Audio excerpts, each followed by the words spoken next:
ओडिया भागवतर व्यास अति बड़ी जगन्नाथ दास कौन कहली बोले गुरु को न मानिबो नर बोले गुरु जे साक्षात ईश्वर गुरु जे साक्षात ईश्वर गुरु जे साक्षात ईश्वर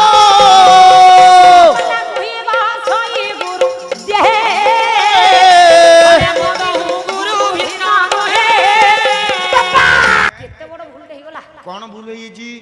कौन भूल कौन ना तांको उपकार सुजीवा भवे बाबा बोले शक्ति का हार बकिना न देले शिष्यर पाप बाबा हुए हुए अपार